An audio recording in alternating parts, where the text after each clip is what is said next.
Well, hi everybody, Evan here, your proud American over anything, proud Trump supporter and proud Republican. I wanted to take the time in this video to talk about President Trump's speech to the United Nations that he made yesterday morning. So, this speech, without a doubt, in my opinion, since I've been overall the past 2 years very political and into all of this, is one of the best that President Trump has ever made. Now, a lot of people are saying this is the best speech any president in America has given to the United Nations. I wouldn't know about any other president, but I would have to look into that. Anyway, whenever there is a speech like this, I always say to myself, and this is, I guess, a question that people who are watching this video or people who are interested in politics should ask. What is the goal of the speech? The goal of each speech could be different. And really, it depends on if the person speaking achieves that goal or not, which is what should determine whether it's a bad or good speech. You can't just say, I don't agree with the speech, so it's a bad speech. That is not a good basis. The goal of this speech was really to reform the United Nations. And yesterday, President Trump was at the reform meeting for the United Nations, and then, the day before yesterday, and then yesterday is when he made the speech. So, it was excellent, without a doubt. He really slammed so many countries, and that's what I'm going to get into in just a moment. But the goal of the speech was to really tell the United Nations, you gotta reform yourselves, you gotta start working for what you were designed to work towards, which is world peace. And you cannot ever achieve getting world peace when you pressure countries that are actually civilized instead of countries that are uncivilized. Pressuring uncivilized countries is what makes sense. Not civilized countries like Israel, France, Poland, Italy, England, all countries that want to have Western civilization defended. So without a doubt, President Trump did a great job with this speech because he was pro-nationalist. He really talked about how every country, and he said this, should defend their own nation before anything else. And now, as an hardcore United States American patriot, of course I believe you should defend your own country, and for Americans, we should defend our own country first. So, President Trump said that to everybody in the room. He was direct with the speech, and when he got to talk about the world problems, when he started to talk about North Korea, which was the first of the big problems he addressed, which is what I thought he should have done, so A+ for that, he said, North Korea, a regime that starves its own people, and that does deprive their people of everything holy, is building nuclear weapons, and is only working towards one goal: equilibrium, military equilibrium to the United States. Yeah, Kim Jong-un, Rocket Man, like that's ever gonna happen, by the way. Love the nickname Rocket Man. It was classic of President Trump. Just another, out of the ordinary quote or nickname from President Trump, along with Crooked Hillary, Lion Ted, Low Energy Jeb, you know the nicknames. However, he addressed North Korea.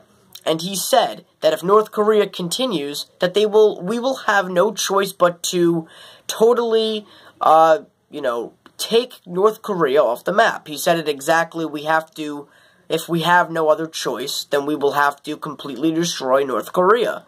So, it's really frustrating. It's interesting, my dad told me a thing, that if you look at the satellite image of all different countries, the only one that doesn't light up is North Korea. So what does that tell you? It tells you that North Korea does not put its priorities first, and that would rather have a third world country with missiles that so-called are within military equilibrium to the United States, instead of doing the right thing for its people first. Very backwards, but that is the mindset of Kim Jong-un.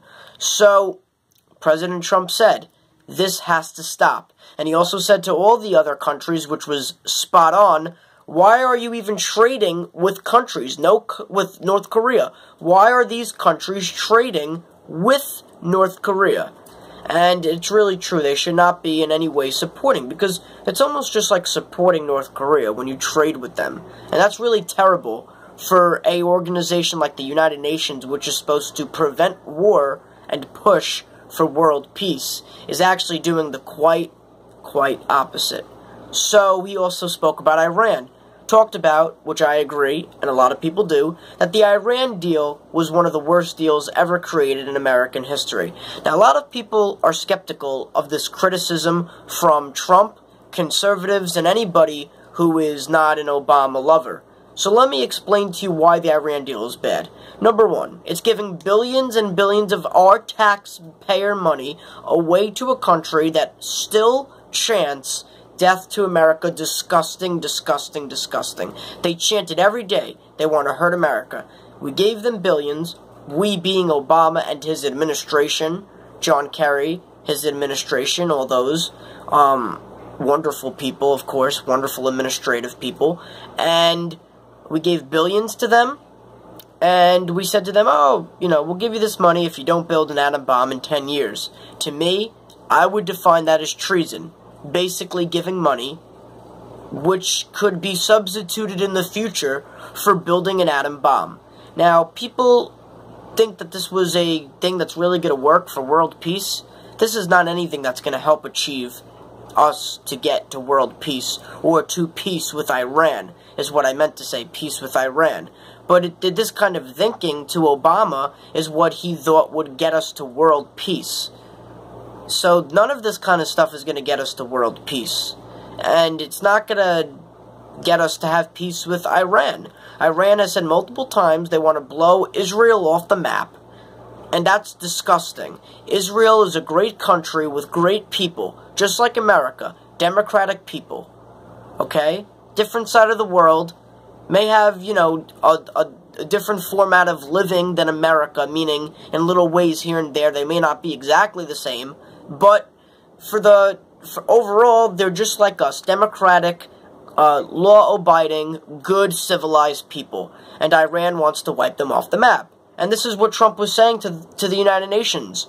You pressure a country like Israel, and North Korea, by the way, sits on the diversity, is leading the charge in diversity, is what I heard the other day. And also, too, these bad countries that are pressuring countries that are good like Israel and Poland are sitting on the Human Rights Committee. So where are the priorities of the United Nations is really backwards. So, however, back to Iran, terrible. And Iran, yes, they're complying with this deal, but because the deal is so brief, they're really breaking the spirit of the deal, meaning that in other little ways they are supporting terrorism. They are most likely the ones who gave North Korea the plans, so you could thank Obama and thank Iran for the plans to North Korea's nuclear capability. Now they could shoot, they could put a nuke on an ICBM. What the heck was our country doing the past 8 years? You have to ask yourself that. You have to, because this is just so ridiculous. So he also addressed Venezuela. The idea that socialism is being not badly implemented, but faithfully implemented. And he said socialism is now the cause of once a great country becoming now a terrible country in a situation that could hardly, but definitely still can, pick themselves up if they start now. Now, Nicolas Maduro had something to say to Trump because, President Trump criticized a country that is every day having riots and having government taken over. He got mad at Trump. And what did he say? Well, in his statement, it was, oh, well, President Trump, this sounds like Reagan. And, I was trying to think, was this Reagan from 1980s or was this Trump from 2017? I guess that's a compliment because Trump is as tough as Reagan. And I like Trump better than Reagan anyway. But they're both just as tough. And then he has the nerve to criticize Trump and say, oh, well, he can't even govern his own nation, and he's acting like he could rule the world. No, he's telling you guys to stop it. Now, people ask the question, which is an important question, Why do we try to stop socialism and communism and, in a sense, kind of change the government in Venezuela and in places like Cuba, in opposed to other sides of the world? Well, that is the exact answer, because it's the other side. This side of the world does not have that super communist influence, and it is possible that if Venezuela and Cuba fall completely, Russia will try to take over and seize it. And we do not want that. Now, Russia is definitely not the top number 1 threat or number 2, but they are definitely in the top number 5 of threats, and because they take advantage of taking over countries that are civilized and instituting the great communism, which is terrible. So, these are so many of the things that Trump addressed, and he really was spot on. His ultimate message: let's start really working for world peace. Confront North Korea, confront Iran. Okay, he said he's going to try to come back, and definitely he's not done talking about the Iran deal next month. By the way, October, I think 15th is when we have to renew if the Iran deal is okay. Hopefully they could find something, which is what I really advise. I would say, as if I was an advisor to Trump, we got to search for something that can make us break away from this Iran deal. Okay?